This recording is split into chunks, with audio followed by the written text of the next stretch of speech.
Bismillahirrahmanirrahim. Assalamualaikum warahmatullahi wabarakatuh. Alhamdulillah wassalatu wassalamu ala Rasulillah wa ala alihi wa sahbihi wa man da'a bi da'watihi wa istanna bi sunnatihi ila yaumi liqa'i rabbih wa ba'd. Sayyidi al-Habib Muhammad bin Anis bin Syahab hafizahullah wa saddada khutah matta'ana Allah bi tuli umri. Al-asatidz al-kiram, ahibbai wa a'izzai fillah. Adik-adik sekalian, insyaallah kita semua dimuliakan Allah Subhanahu wa taala. Amin ya rabbal alamin. Seandainya terbakar semua Quran yang ada di dunia ini, yang ada di perpustakaan Maroko, yang ada di Makkah, di Madinah, hancur semuanya, terbakar, apakah Al-Quran hilang dari permukaan bumi? Quran masih tetap ada. Di mana? Di handphone. Karena ada aplikasi Quran digital. Lalu kemudian lewatlah satu meteor di atas bumi. Meteor ini terbuat dari besi berani karena dia menarik magnet. Ditariknya semua yang ada di atas muka bumi ini. Mobil tertarik, motor tertarik, besi-besi tertarik, handphone kita pun tertarik. Quran di kertas hilang, Quran yang ada di aplikasi hilang. Apakah Al-Quran hilang? Al-Quran masih tetap ada di kepala santri-santri Habib Muhammad bin Anis. Itulah mengapa Allah Subhanahu wa taala, Allah itu satu, qul huwallahu ahad, la ilaha illa huwa al-wahidul ahadus somad. Ini Abdus Somad. Allah itu satu, tunggal, esa, tidak berbilang. Tapi ketika dia cerita tentang Quran, maka dia sertakan para penghafal Quran. Apa kata Allah Subhanahu wa taala? Inna nahnu nazzalna dzikra wa inna lahu lahafizun. Kami menjaga Al-Quran. Allah kan satu, kok dia bilang kami? Kami menjaga Al-Quran. Aku dan para penghafal Quran ikut menjaga Al-Quran. Kira-kira kalau disertakan dalam rombongan gubernur, bangga atau nggak bangga? Bangga. Bapak kesini mau masuk, kata security. Emangnya masuk mana? Kami rombongan gubernur. Bagaimana kalau disertakan bersama dengan Allah Subhanahu wa taala? Jadi adik-adik bukan rombongan bupati, bukan rombongan wali kota, bukan rombongan presiden, bukan rombongan, tapi rombongan bersama dengan Allah Subhanahu wa taala. Inilah orang-orang yang dimuliakan Allah. Al-Quran di dalam kepalanya. Ada kertas. Kertas bisa dibuat layang-layang, kertas bisa dibuat mainan, kertas bisa dibuat tisu, ingus, kertas mohon maaf bisa dibuat menjadi tisu pembersih kotoran. Kertasnya sama, dibuat dari pabrik yang sama, warnanya sama, toko yang jual sama, tapi kertas ini tidak boleh diletakkan di lantai. Kertas ini kalau sampai dinistakan orang bisa masuk penjara. Kenapa? Karena di atas kertas itu tertulis Bismillahirrahmanirrahim, Alhamdulillahirabbil alamin, Arrahmanirrahim. Kertas yang ada tulisan surat Al-Fatihah tidak boleh diletakkan di bawah lebih rendah dari lutut. Tidak boleh dipegang oleh orang yang bernajis, berhadas kecil besar. La yamassuhu illal. Kenapa kertas itu menjadi mulia? Karena di kertas itu ada Al-Quran. Gua, banyak sekali gua-gua di dunia ini. Gua, katanya gua yang paling banyak di Jakarta. Siapa lu, siapa gua? Gua lubang batu di atas gunung banyak di Indonesia, tapi isinya cuma kalong. Gua Batman. Tapi gua itu menjadi mulia 4,7 juta jamaah haji Indonesia ingin naik ke atas gua itu. Ada apa dengan gua itu? Karena di dalam gua itulah turun Iqra bismi rabbikal ladzi khalaq khalaqal insana min 'alaq iqra wa rabbukal akramul ladzi 'allama bil qalam 'allamal insana ma lam ya. Menjadi mulia. Ada orang mencium kulit kambing. Ngapain ente cium kulit kambing? Saya bukan nyium kulit kambing, saya mencium apa yang ada di dalam kulit kambing itu. Apa yang ada dalam kulit kambing itu? Kulit kambing ketika menjadi sampul Al-Quran. Dicium kulit kambing itu, dikasih parfum, dipeluk, dibawa, diletakkan mulia, dimasukkan ke kotak kayu jati, dibalut dengan sutra, diletakkan di rumah orang kaya. Aku nikahkan engkau dengan anakku dengan mahar seperangkat alat sholat dan kitab suci Al-Quran, gak pernah dibuka sampai mati. Nah, jadi mulia kulit kambing. Padahal awalnya kulit kambing itu hina, digunting-gunting jadi sendal tapak kaki. Nasib kulit kambing ketika dibuat jadi beduk, belum bangun orang subuh sudah dipukul duluan. Bang, bang, bang. Tapi ketika dia dekat dengan Al-Quran, dia menjadi kemuliaan. Gua menjadi mulia karena Quran. Kertas menjadi mulia karena Quran. Kulit kambing menjadi mulia karena Quran. Bulan Januari, Februari, Maret, April, Juni, Juli, Agustus, September, Oktober, November, Desember tidak ada dalam Quran.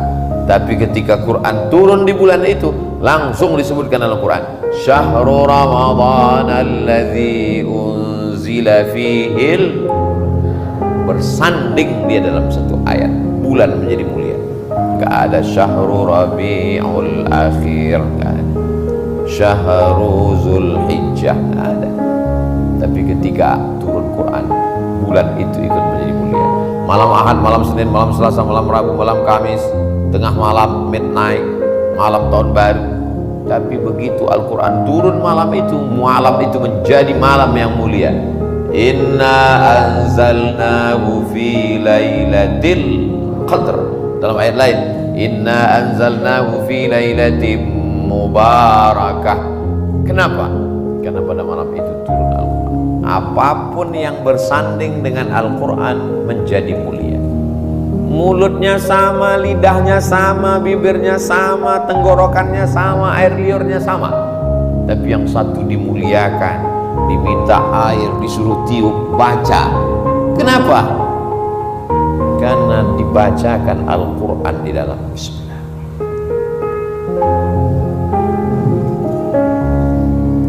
Dan ketika ayat-ayat itu dibacakan dari mulut masuk ke dalam air, muncul mulkul cahaya yang bentuknya seperti bunga kristal. Saya nggak percaya Pak Ustaz, nggak kelihatan. Lihatnya jangan pakai mata, lihatnya pakai mata hati. Ngelihatnya pakai mikroskop. Yang lihat orang Jepang, dia tulislah buku judulnya The Miracle of Water, THE Miracle of Water. Tulis saja, melihat melukul cahaya. Ternyata ayat Al-Quran ketika dibacakan ke air, air ikut menjadi mulia. Dan tubuh manusia ini isinya air. Mana tubuh manusia ini isi air? Darah. Darah itu air. Belum ada manusia ini kalau disobek badannya keluar kecap, enggak ada. Manusia ini isinya darah, dan darah itu adalah air. Air itu dibacakan Quran tiap hari, maka darahnya ikut menjadi mulia. Tapi semulia-mulianya darah Ustaz Abdul Somad beda dengan darah Habib Muhammad bin Anis. Mengalir darah Nabi Muhammad sallallahu alaihi wasallam. Golongan darahnya N, Nabi. Allahumma shalli ala sayyidina Muhammad wa ala ali sayyidina Muhammad. Jadi adik-adik kalau mau mulia, maka masukkan Al-Quran ke dalam. Insyaallah tabarakallah. Ada yang 30 juz, ada yang juz 30, macam-macam. Mudah-mudahan semua menjadi para penghafal Quran. Begitulah Allah Subhanahu wa taala memuliakan sahabat Nabi itu banyak sekali. Tapi yang menjadi imam diangkat oleh Sayyidina Amirul Mukminin Umar ibn al-Khattab, Ubay bin Ka'ab. Kenapa? Karena dia paling mengerti, paling banyak hafal, paling bagus suaranya, dan paling hebat Qur'annya. Banyak sahabat Nabi, tapi sahabat ini diperintahkan Nabi untuk membacakan Al-Quran kepada Nabi. Iqra, baca. Kata dia, kaifa aqra'u alaika wa alaika unzal. Bagaimana mungkin saya mau bacakan Quran? Al-Quran itu diturunkan kepadamu. Dia adalah Sayyidina Abdullah ibn Mas'ud. Bismillahirrahmanirrahim. Ketika dia bacakan Quran, tiba-tiba faidha ainahu tazrifan, meleleh air Nabi. Ketika Abdullah bin Mas'ud membacakan ayat, fa kaifa idza ji'na min kulli ummatin bi syahidin wa ji'na bika ala haula'i syahida. Fa idza ainahu tazrifan, menggenang meleleh air mata Nabi. Hasbuka, enough, cukup, wis, iki ayat. Kenapa? Karena ayat itu bercerita ketika nanti setiap nabi didatangkan menjadi saksi bagi umatnya, maka untuk seluruh umat didatangkan Sayyidul Awwalina wal Akhirin, Sayyidul Thaqalain, Sayyidina wa Maulana Muhammad sallallahu alaihi wasallam. Dan siapa yang akan mendapatkan syafaat? Iqra'ul Quran, bacalah Quran, fa innahu ya'ti yaumal qiyamah. Quran akan datang pada hari kiamat, syafi'an li ashabi, memberikan syafaat pada orang yang membacanya. Penghafal Quran diberikan Allah syafaat, dan syafaat itu bisa dia bagi kepada orang lain. Adik-adik membagikan syafaatnya ke ibunya karena melahirkannya, ke ayahnya, ke istrinya, ke anaknya. Dia bingung, ini syafaat masih banyak. Akhirnya dia berikan kepada Ustaz Agus. Mau nggak? Kayaknya nggak setuju. Jadi Abdul Somad itu masuk surga bukan karena amalnya. Abdul Somad masuk surga karena syafaat dari anak-anak penghafal Quran yang mereka sayang, nggak sampai hati melihat saudaranya masuk neraka. Almar'u ma'aman ahab, orang akan bersama dengan siapa yang dia cintai. Apapun yang dekat dengan Al-Quran menjadi mulia. Malam menjadi malam Lailatul Qadar. Gua menjadi gua yang dikenang sepanjang zaman sampai hari kiamat. Kertas menjadi mulia, tidak boleh disentuh, dipegang kalau tidak berwudu. Apa saja kalau sudah bersentuhan dengan Quran menjadi mulia. Kulit kambing menjadi mulia karena Quran. Abdul Somad dimuliakan orang karena Abdul Somad membacakan ayat-ayat Al-Quran, hadis-hadis Nabi Muhammad SAW. Intinya kalau mulia, ingin mulia di dunia di akhirat, mesti dekat dengan Oh enggak Pak Ustaz, itu bupati dimuliakan orang, gubernur dimuliakan orang. Ya cuma 25 tahun, habis 5 tahun habis, nyalon lagi 2 periode, habis itu datang KPK, selesai. Dia mulia Pak Ustaz, dimuliakan orang kenapa? Karena hartanya hilang, dia nggak mulia lagi. Jabatannya hilang, dia nggak mulia lagi. Oh dia mulia tuh Pak Ustaz, dia artis masih muda, iya masih ganteng. Kalau udah tua, wajahnya berubah, dia sudah meninggalkan dunia hitam, rambutnya putih semua, top, tua ompong peot. Dia tidak lagi viral, dia tidak lagi dimuliakan orang. Tapi Al-Quran tidak mungkin hilang. Al-Quran yang sudah adik-adik hafal, diulang murojaah, 1 hari minimal 2 juz, diulang terus sampai hari kiamat, sampai berjumpa dengan Rasulullah SAW. Kalau ingin berbicara dengan Allah, berdoalah, ya Allah, selamatkan orang tua. Berbicara dengan Allah. Tapi kalau ingin Allah berbicara denganmu, bacalah Al-Quran. Ketika kita sedang membaca Quran, seakan-akan surat cinta dari Allah. Allah ingin berkata-kata dengan, merasa terasing jauh dari orang tua, dalam keadaan sedih, dibacanya Quran. Ma wadda'aka rabbuka wa ma qala. Allah tidak meninggalkanmu, Allah tidak biarkan. Terasa hidup ini berat, sulit, susah, baca Quran. Seakan-akan Allah berkata kepadamu, alam nashrah laka sadrak, apakah belum kulapangkan dadamu? Bacalah Al-Quran, seakan-akan dia turun kepadamu. Lagi sedang malas-malasnya, nggak semangat, Iqra, bacalah. Tapi jangan sombong, atas nama Allah, Bismi rabbikal ladzi khalaq. Saya nggak mau lah ngapal Quran, nanti ngapal Quran jadi imam, jadi ustad, saya nggak punya bakat. Siapa bilang penghafal Quran cuma jadi ustad? Ustadz Abdul Somad, siapa saja anak santri yang ngapal Quran, maka dia dapat beasiswa full Fakultas Kedokteran Universitas Islam Indonesia Yogyakarta. Masuk kedokteran 300-500 juta. Anak penghafal Quran gratis, lulus jadi dokter spesialis penghafal Quran. Anak-anak kecil kalau ditanya mau jadi apa, jadi dokter. Saya heran, kenapa anak-anak ini kalau ditanya mau jadi dokter, sekarang baru tahu dokter itu martilnya kecil, sebesar ini martil, dia pukul lutut pasien. Mohon maaf Pak, ini tempurung kelapanya mesti diganti. Harganya berapa? 10 juta kiri, 10 juta kanan, ongkos pasang 20, pas 40 juta. Martilnya kecil, jadi tukang martilnya besar. Mohon maaf tukangnya tersinggung. Begitulah Allah memuliakan para penghafal Quran. Ustaz Abdul Somad tolong posting ini di Instagram, kawan saya dari Jakarta. Apa nih? Berita penerimaan santri tentara ada penerimaan khusus. Syaratnya penghafal Quran. Penghafal Quran bisa jadi polisi, penghafal Quran bisa jadi tentara, penghafal Quran bisa jadi dokter spesialis, penghafal Quran bisa jadi presiden, penghafal Quran bisa jadi kapolri, penghafal Quran bisa menjadi panglima. Maka penghafal Quran pilot. Sekarang Ustaz Somad kalau naik pesawat pusing kepalanya, diputarkan lagu-lagu barat. What can I do? What can I do? Karena pilotnya nggak hafal Quran. Coba kalau hafal Quran pilotnya, begitu kita masuk ke dalam pesawat, Bismillahirrahmanirrahim, Ar-Rahman, kita pun heran. Tanya mbak, itu siapa?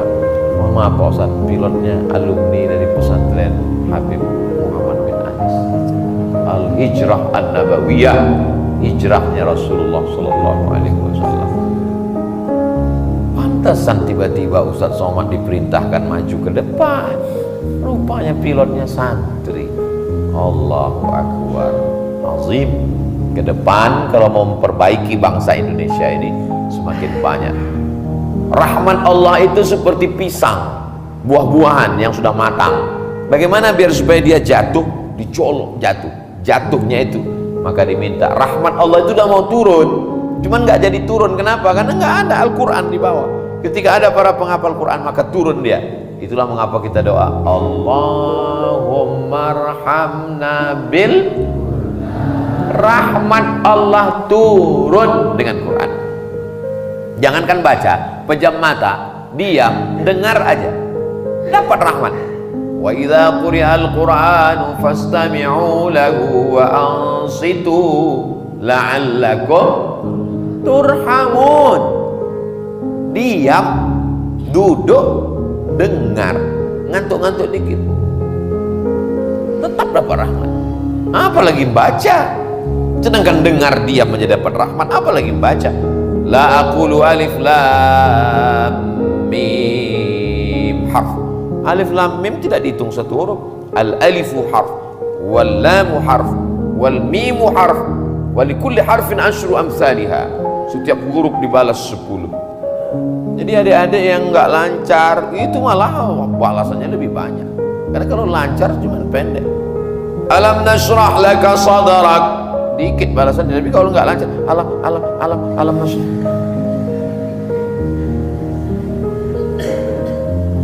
Al-mahiru bil Quran, orang yang mahir membaca, menghafal, memahami, mengajarkan Quran. Ma'as safaratil kiramil bararah, bersama para malaikat.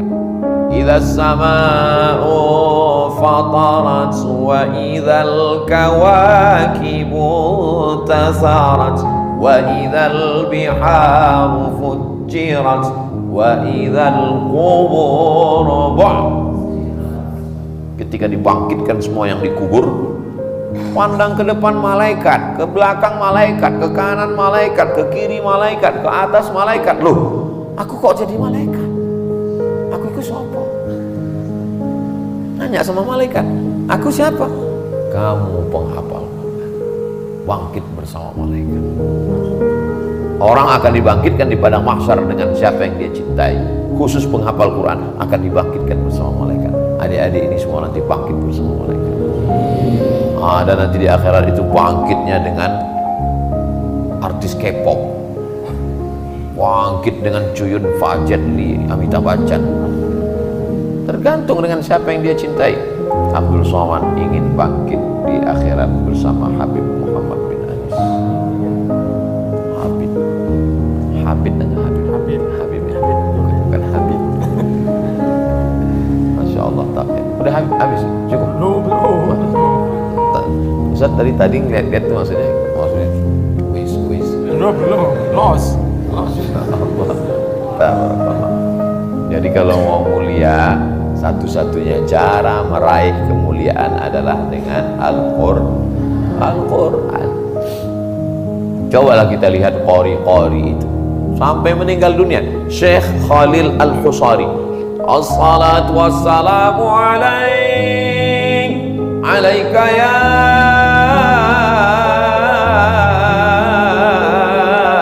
man.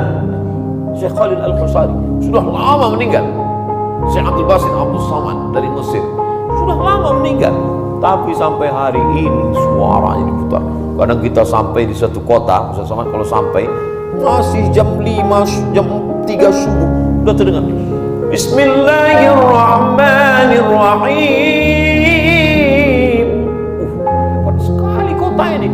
Begitu kita datang ke masjid, rupanya flash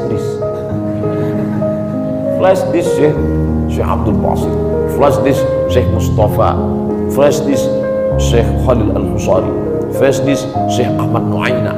Sebagiannya sudah meninggal dunia puluhan tahun yang lalu, tapi pahalanya mengalir dari satu orang penghafal Quran pulang ke rumahnya, lalu kemudian punya murid 10. Bayangkan setiap adik punya murid 10. Berapa jumlahnya? Wakeh tenan. Banyak sekali. Majelis yang paling ramai pengajiannya di Masjidil Haram adalah imam besar Masjidil Haram, namanya Syekh Ahmad Khatib Al-Jawi Al-Minkabawi, meninggal tahun 1916, orang Nusantara. Ramai majelisnya. Sampai suatu hari dia berpikir, inilah majelis yang paling hebat. Malamnya mimpi ketemu Rasulullah SAW. Majelis yang paling hebat ada di tiang sana. Heran dia, loh, bukan majelis ini. Ternyata majelis yang followernya paling banyak belum tentu mulia. Yang subscribernya 3 juta itu belum tentu mulia. Yang Instagramnya 6,7 juta, yang hampir 7 itu belum tentu mulia. Yang mulia itu yang ada di tiang sana. Penasaran Syekh Ahmad Khatib, dia datang ke tiang yang ditunjukkan Rasulullah itu. Aneh, gurunya 1, muridnya 1. Setunggal. Kenapa majelis ini paling mulia? Ternyata ini guru ngapal Quran, dia tidak menerima murid baru sebelum murid ini khatam. Khatam murid ini, datang murid satu lagi khatam. Inilah majelis yang paling mulia, kata Rasulullah SAW. Tidak bertentangan dengan nas, karena waktu hidup Nabi pernah ngomong, khairukum, orang yang paling mulia di antara kamu, man ta'allamal Qur'ana wa 'allamahu, orang yang belajar Quran dan mengajarkan Al-Quran. Jadi Abdul Somad ini mulia, belum tentu kemuliaan milik Allah, hanya menumpang kemuliaan. hari ini dipertemukan dengan para penghafal Quran, dengan para masyayikh, dengan para asatiz, dengan para habaib. Mudah-mudahan Abdul Somad mendapatkan kecipratan, kemuliaan, kebahagiaannya insyaallah. Amin ya rabbal alamin. Itulah yang kita harapkan nanti menghadap Allah Subhanahu wa taala. Al-Quran bisa dikirimkan kepada orang yang sudah meninggal dunia. Bagi yang orang tuanya hidup, orang tuanya dapat berkah. Bagi yang sudah meninggal dunia, pahalanya sampai kepada mereka, dan mereka melihat anak mereka membaca Quran. Itulah makna doa mereka selama ini. Rabbana hab lana min azwajina wa dzurriyyatina qurrata a'yun. Sejuk di pandang mata. Malam-malam jam 2 malam dia dengar suara anaknya baca Quran di samping kamar. Bismillahirrahmanirrahim. Ya ayyuhalladzina amanu taqullaha haqqa tuqatih. Sejuknya hati emaknya. Siapa itu siapa? Anak kita lagi tahajud di sekolah. Oh, jam 2 malam dia buka pintu, lihat rupanya TV belum mati. Anak-anak penghafal Quran yang luar biasa, maka mereka ini nanti akan memakaikan tajun mahkota, crown minan nur, dari cahaya. Ibu-ibu yang lain melahirkan, menyusukan, mengandung, meregang nyawa, nggak dapat apa-apa. Tapi ibu si penghafal Quran ini pemasangan mahkota dari cahaya, bangga dia di depan yang lain. Kenapa? Karena anaknya penghafal Al-Quran. Beruntung ibu kalian, beruntung ayah kalian, beruntung calon mertua kalian. Senyum kayak paham aja. Beruntung anak-anak kalian. Kenapa? Karena kalian pasti akan menurunkan gen darah-darah penghafal Quran. Masya Allah, tabarakallah. Itu yang dapat disampaikan Al-Faqir Abdul Somad. Mudah-mudahan bermanfaat dunia akhirat. Aku qauli hadza. Tadi Ustaz sudah lihat, tadi dimulai jam 1 kurang 10, sekarang sudah jam 1.20, pas 30 menit sesuai yang tertulis di botol 300 ml. Apapun acaranya, minumnya tetap minum air santri. Terima kasih. Wassalamualaikum warahmatullahi wabarakatuh.